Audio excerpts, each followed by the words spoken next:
ini murni COVID, tidak Murni ada COVID. penyakit penyerta. Ya. Ya. Padahal itu Terus murni kemudian, COVID ya. Kan kalau ya murni COVID. kabar-kabarnya kan kalau ada komorbid atau penyakit penyerta itu bisa makin parah. Tapi ini Betul. walaupun cuma COVID aja separah ini gitu ya. Ya, betul. Tanpa komorbid pun bisa separah ini gitu loh. Terus waktu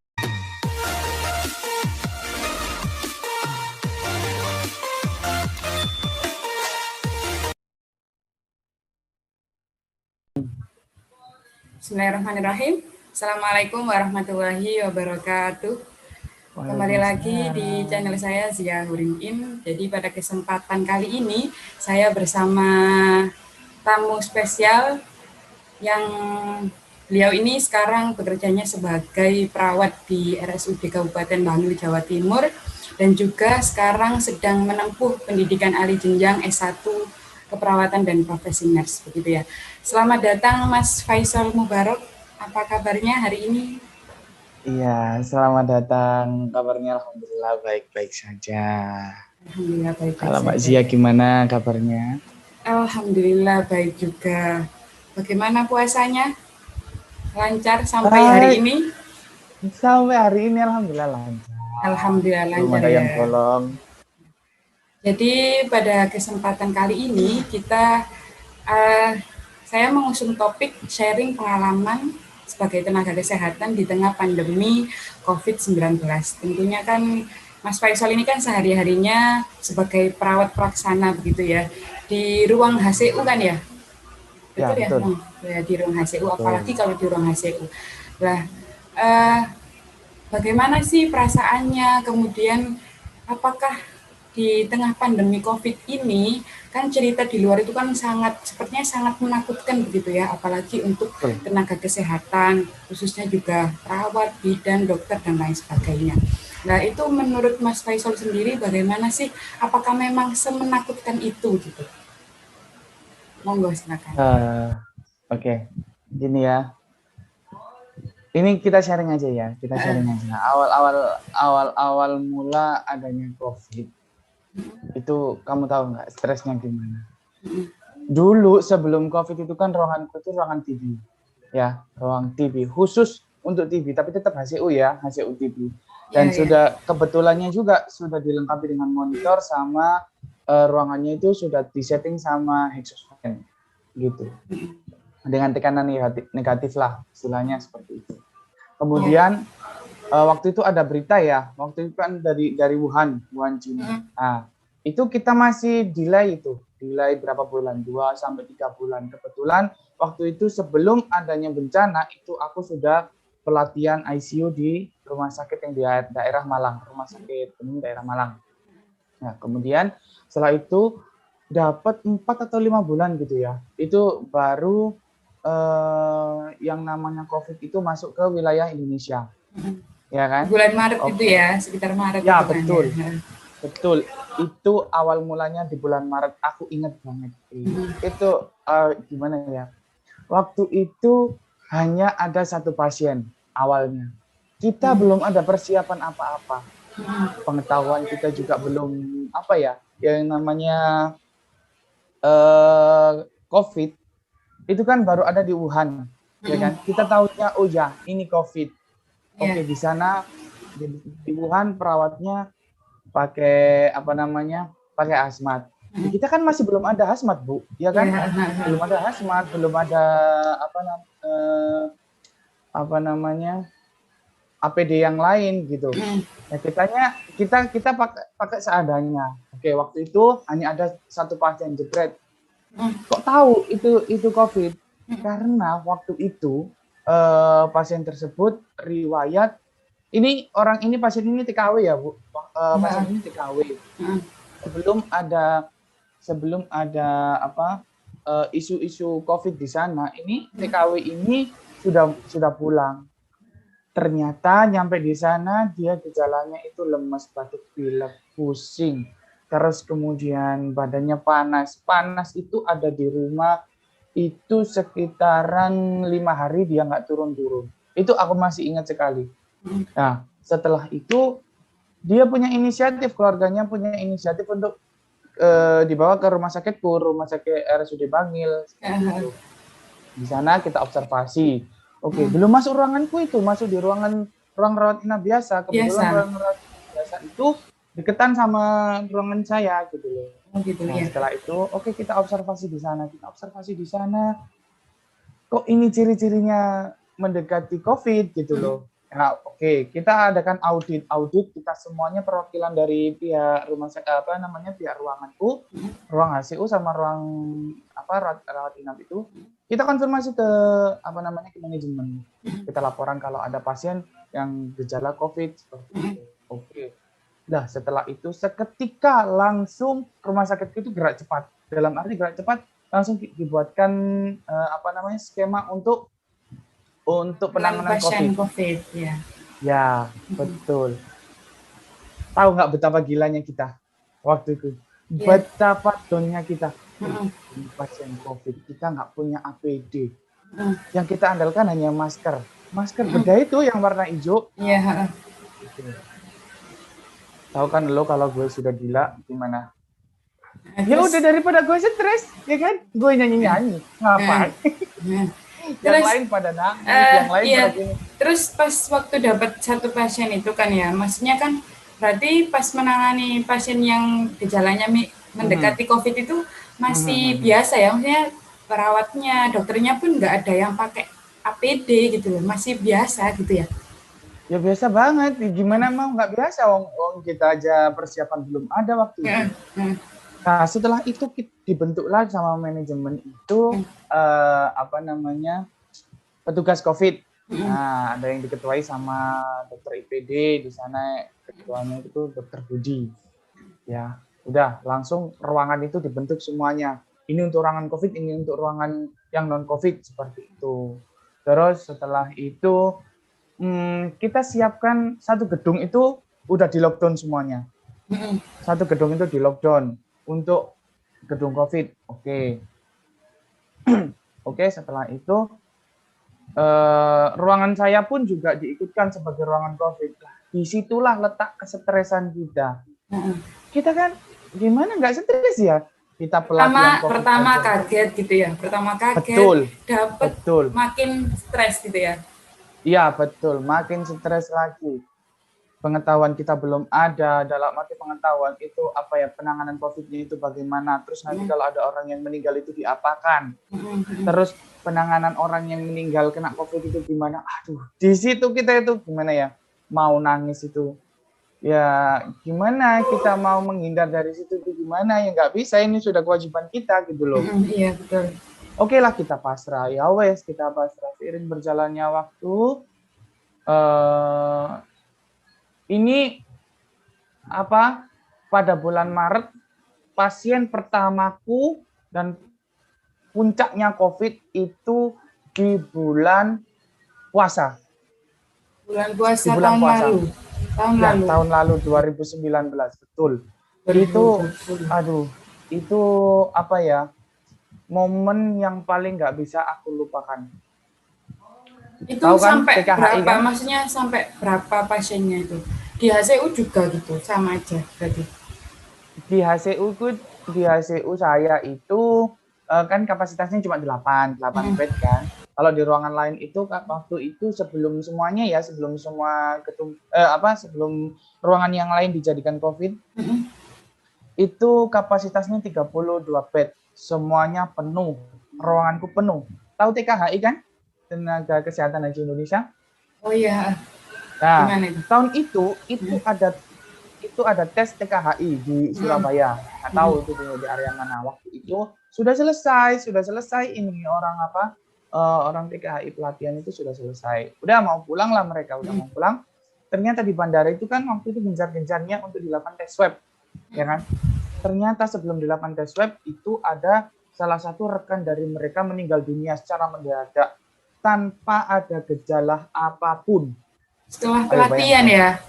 Apa nggak langsung pelatihan. Gimana gitu? Nah, betul. Coba pikirkan, Aku aja shock kok. Terus setelah itu petugas bandara mengisolasi seluruh bandara Surabaya itu diisolasi. Langsung dilakukan swab semuanya. dari 25 peserta yang negatif hanya 1. Semuanya positif. Itu langsung dikirim semuanya ke RSUD Bangil. Gitu. Karena kenapa? Karena waktu itu mungkin ya, aku nggak tahu juga di rumah sakit lain mungkin nggak ada kurang tahu juga sih, mungkin persiapannya juga belum ada ya. Ya nggak tahu lah, langsung dibawa ke rumah sakit. Gitu. Di sana kita juga di ruanganku juga pasiennya sih kondisinya baik, nggak ada yang parah, kondisinya baik tanpa ada gejala sih. Awal-awal mulanya nggak ada gejala kalau ruanganku kan 1 kali 24 jam kan bisa lihat, karena ruanganku itu tahu nggak akuarium ya kayak gitu ruanganku, hanya kesekat dengan kaca. Seperti itu. Jadi kita bisa mengawasi 1 kali 24 jam. Dan betapa stresnya di sana, pasienku 2 minggu itu nunggu hasil swab, dan semuanya hasil swabnya masih negatif dalam masih positif dalam 2 minggu. Dan kita nggak ada yang berani yang namanya ngasih tahu waktu itu. Alasan kami apa? Takutnya nanti mereka semakin kaget, semakin drop. Gitu.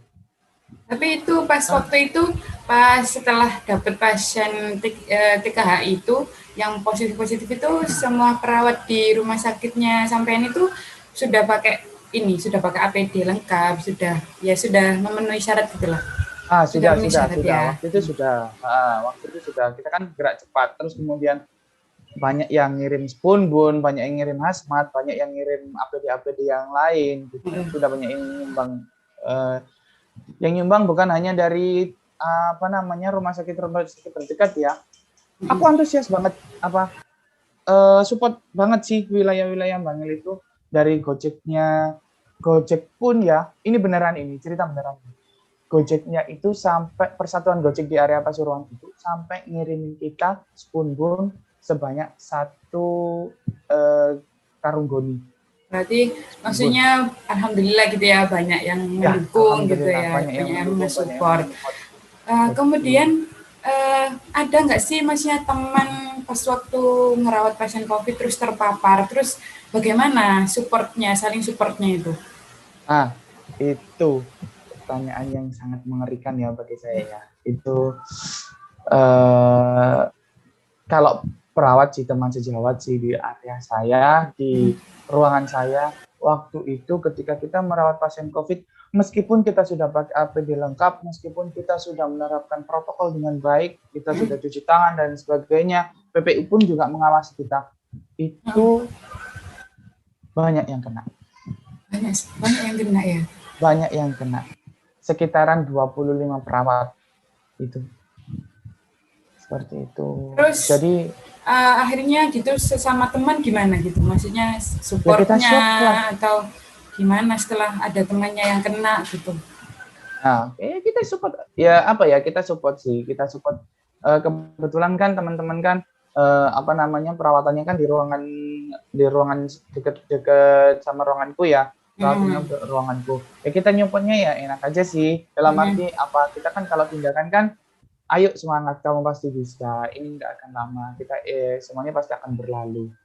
Dan ternyata betul 2 minggu. Yang penting gini loh. Kalau orang kena COVID itu jangan terlalu marah-marah, emosinya ditahan dulu. Seperti itu.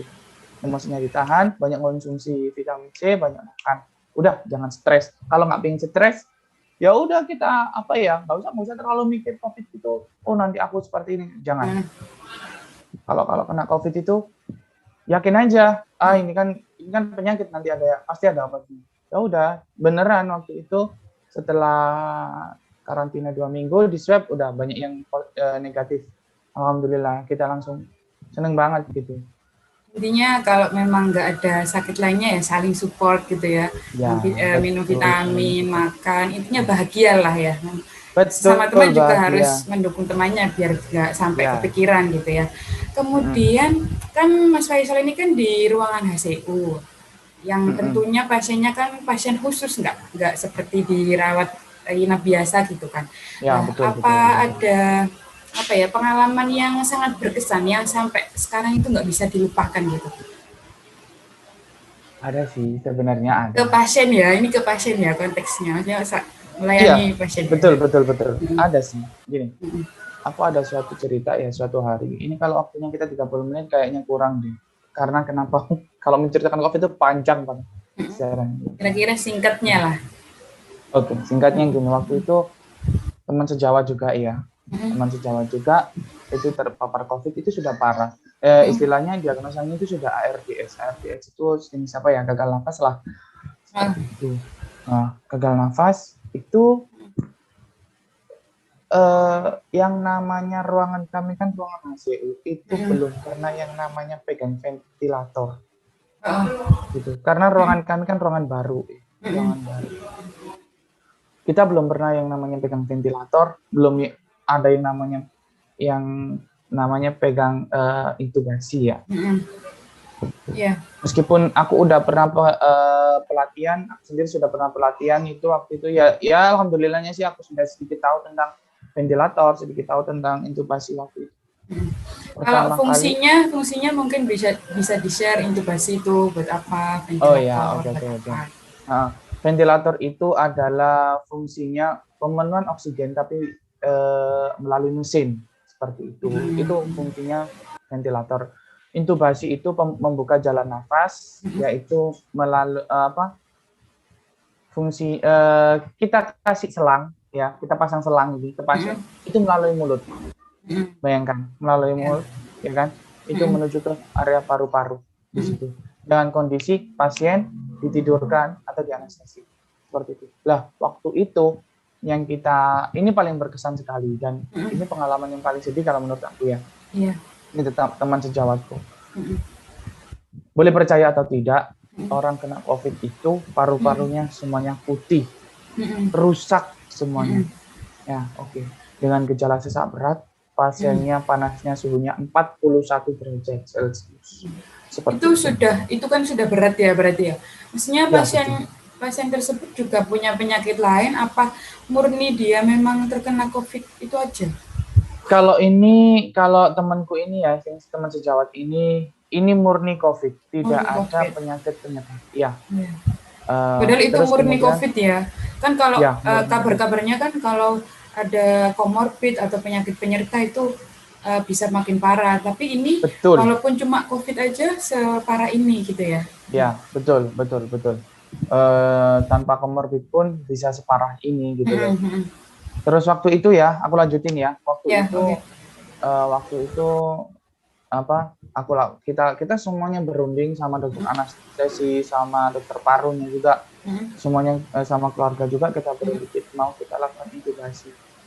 Ini 50-50 ya, dilakukan intubasi pun juga pasien akan meninggal, nggak dilakukan intubasi pun juga pasien akan meninggal. Akan tetapi dilakukan intubasi itu seharusnya itu memperpanjang, dalam arti memperpanjang kehidupan ya, memperpanjang kehidupan pasien, seperti itu. Ya tapi kita semuanya nggak bisa memprediksi seperti itu. Semuanya tergantung sama yang kuasa kan. Gitu. Yang penting kan kita sudah usaha dan itu ya kita usaha. Sebagai jalan lah. Waktu itu kita lakukan intubasi, sudah kita lakukan intubasi. Ternyata apa yang terjadi? Meninggal. Ya, seketika. Setelah intubasi apa? Setelah intubasi. Setelah intubasi. Berarti itu belum ada, maksudnya prosedur intubasi itu belum sama sekali digunakan, apa baru selesai terus meninggal? Sempat bisa gitu ya? Sempat kita intubasi. Sudah. Itu bertahan sampai 2 jam. 2 jam? Hanya 2 jam ya? Hanya 2 jam. Dan itu terpukul sekali kita. Di situ kayak kita itu nggak percaya. Nggak percayanya apa? Kita ini perawat ya, sama-sama perawat. Kita dibantu sama dokter anestesi juga. Kita niatnya ini nolong. Kenapa? Gitu loh. Tahu nggak maksudku? Kenapa kita ini niatnya menolong? Kenapa harus nggak berhasil? Seharusnya kita harus berhasil gitu. Jadi kayak apa ya? Kayak kita sendiri yang perawat aja nggak berhasil gitu loh. Gitu ya. Betul. Dan itu pasti ya semakin dilema gimana sebagai perawat. Betul sekali. Itu di situ kita semuanya udah down. Udah ya wis. Gimana ya waktu itu? Setelah itu banyak teman-temanku yang di ruangan saya sendiri itu lingkup HCO sendiri itu banyak yang gejala, memiliki tanda-tanda gejala COVID. Akhirnya nggak lama kita lakukan swab. Di ruanganku kan personilnya kan waktu itu hanya 16 orang. Hanya 16 orang. Kemudian setelah itu kita lakukan swab, ternyata yang positif 6 orang. Bayangkan. 6 orang positif. Ya. 6 orang positif, sisanya 10. Mau tidak mau kita tetap harus jaga di ruang HCU karena waktu itu pasien kita banyak. Bayangkan. Jadi satu shift 2 orang. Tapi berarti di HCU-nya Mas Faisal itu ya ada pasien COVID, ya ada pasien biasa, atau memang ruangan semua itu diprosedurkan COVID gitu, apa gimana? Enggak, di ruanganku itu waktu itu memang sudah langsung di COVID kan. Langsung ya. Untuk ruangan COVID. Kalau misalnya di pasien misalnya masuk ke HCU ya, masuk ke HCU tetapi nggak COVID gitu gimana? Nggak mungkin. Kalau di ruanganku, sebelumnya kan kita kan alurnya untuk masuk ke ruanganku kan kita itu ada ruangan UGD sendiri ya, ada UGD COVID sendiri. Nanti di mana sebelum masuk ke UGD umum atau UGD COVID nanti dilakukan swab dulu semuanya, pasien kita screening. Sekarang kan kita sudah punya alat swab sendiri tanpa harus ngirim ke sana seperti itu, punya reagen sendiri. Jadi enak. Kalau sudah masuk ke UGD kita swab, kalau memang COVID ya kita masukkan ke UGD COVID, tapi kalau nggak COVID ya masuk ke UGD umum seperti itu.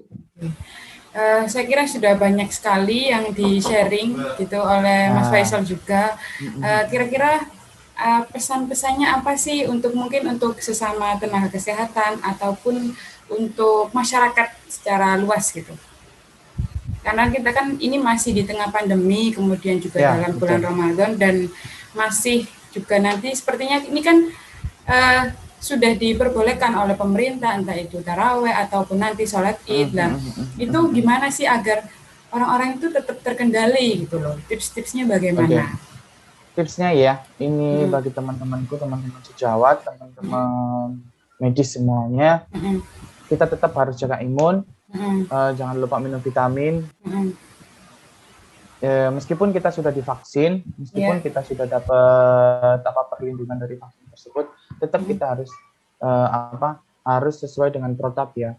Jangan menyepelekan yang namanya APD, tetap memakai masker N95 dan juga masker bedah itu tetap sama. Jangan lupa selalu cuci tangan. Overall itu harus tetap harus wajib dipakai seperti itu. Itu untuk teman-teman sejawat. Tetap semangat dalam menangani pasien-pasien COVID, tetap sabar. Terus kemudian untuk masyarakat yang di sana yang masih saya yang namanya COVID ya kan masih ada kan. Kadang-kadang iya masih, padahal kita itu nggak bisa melihat kan virus itu kan sekecil itu, walaupun ada di samping kita pun kita nggak bisa melihat gitu loh. Tapi banyak masyarakat itu yang masih kayak teman-teman di sekitarnya nggak ada yang kena COVID ya harus nggak usah protokol gitu kadang. Ya betul. Gini ya, pesanku untuk masyarakat atau teman-teman yang lain yang di luaran sana ya, meskipun kalian sehat, belum tentu kalian nggak terpapar. Nggak terpapar gitu ya, betul. Ya, betul. Belum tentu kalian tidak terpapar COVID. Itu hanya karena kita kan nggak periksa gitu aja kan nggak tahu. Ya gitu betul. Justru yang mengkhawatirkan itu yang kena COVID tanpa gejala, itu yang sangat mengkhawatirkan. Karena kenapa? Ini pengalaman ya, banyak sekali teman-teman perawat tanpa ada gejala, tiba-tiba lemes, kemudian sesak, dibawa ke rumah sakit, tidak sampai rumah sakit, beliaunya langsung meninggal. Itu banyak sekali kasusnya seperti itu. Jadi tips-tipsnya ini kepada masyarakat biar bisa disimak gitu. Tipsnya untuk masyarakat, 1, kita patuhi protokol kesehatan, kemana-mana wajib memakai masker. Jangan lupa bawa hand sanitizer sendiri. Ya, sekarang kan kalau kita masuk swalayan atau rumah-rumah orang kan ada itu tempatnya cuci tangan. Jangan lupa selalu cuci tangan, jangan takut untuk cuci tangan, jangan takut untuk basah-basah, nggak apa-apa. Ya. Kuman virus ini bisa mati dengan sabun ya. Kalau hand sanitizer aku juga kurang tahu juga. Tapi aku lebih menyarankan mending pakai sabun seperti itu. Terus kemudian jaga jarak. Jangan hanya sama COVID aja yang jaga jarak. Kalau pun sama dia juga sudah nggak cocok, jaga jarak gitu ya. Iya. Apalagi sama mantan bisa, ya Kak. Bisa. Juga ya Kak. Apalagi kalau sama dia tapi dianya kena COVID, dia semakin jarak-jarak. Iya, ini ngomongin apa sih? Ngomongin COVID apa ngomongin lanjut. Iya. Nah, biar sambil guyon, biar imunnya semakin meningkat kan. Betul, imun biar kalau betul loh itu loh. Itu salah satu cara untuk meningkatkan imun. Udah kita pura-pura stres saja kayak orang nggak punya masalah gitu. Walaupun kita punya masalah, bodo amat kita mah. Kalau udah masalah di sana, ya udah masalah di sana ngapain? Iya, yang di sana nggak usah dibawa-bawa ya gitu ya. Betul, seperti itu. Jadi intinya kan protokol kesehatan, kemudian tetap menjaga imunitas gitu ya. Betul, imunitas tubuh itu apalagi di musim Ramadan, di bulan Ramadan ini. Ya, di bulan Ramadan jangan hanya minum vitamin ya. Minum vitamin jangan terlalu banyak. Bagi teman-teman yang punya penyakit lambung, itu jangan terlalu sering minum vitamin. Dan dikurangi juga untuk makan makanan pedas, kecut, gitu-gitu dikurangin ya. Yang penting itu satu, makan yang benar. Kalau buka jangan terlalu kenyang, kalaupun sahur pun juga jangan terlalu kenyang. Seperti itu. Tetap intinya yang berlebihan kan tidak baik gitu ya. Betul, apalagi mencintai dia dengan berlebihan itu juga nggak baik. Iya, intinya semuanya berlebihan memang nggak baik. Jadi itu tadi ya, intinya ada 3 tips kurang lebih ya. Ada protokol kesehatan itu tetap harus dijalankan. Kemudian menjaga imun ya, konsumsi makanan yang seimbang, yang baik ya, jangan berlebihan gitu. Dan tetap stay happy gitu ya, harus bahagia terus gitu ya, harus bahagia itu penting terus. Stay happy. Oke. Mungkin untuk sharing kita kali ini sampai di sini saja ya Mas Faisal ya. Kayaknya waktunya juga sudah hampir habis ini. Ya. Karena ini terbatas oleh waktu, mungkin di lain kesempatan kita bisa ketemu lagi untuk membahas topik yang lain dan semoga sharing pada kesempatan kali ini bisa bermanfaat bukan hanya untuk kita sendiri tapi juga untuk semua masyarakat, untuk tenaga kesehatan dan juga masyarakat luas yang nantinya akan menyaksikan video sharing kita ini. Terima kasih atas waktunya Mas Faisal sudah meluangkan waktunya. Selamat menjalankan ibadah puasa, ini juga sudah akan mendekati maghrib gitu ya. Semoga selalu diberikan kesehatan selama menjalankan pekerjaan juga bersama keluarga. Semoga itu ibadah saja. Puasa kita lancar ya. Amin ya rabbal alamin. Amin ya rabbal alamin. Ya, mungkin itu saja dari saya. Terima kasih sekali lagi. Kurang lebihnya saya mohon maaf. Untuk semuanya yang menyaksikan juga kami mohon maaf bila ada salah kata ataupun perbuatan yang kurang berkenan. Jadi saya akhiri di sini. Ihdinas siratal mustaqim. Wassalamualaikum warahmatullahi wabarakatuh. Waalaikumsalam warahmatullahi wabarakatuh.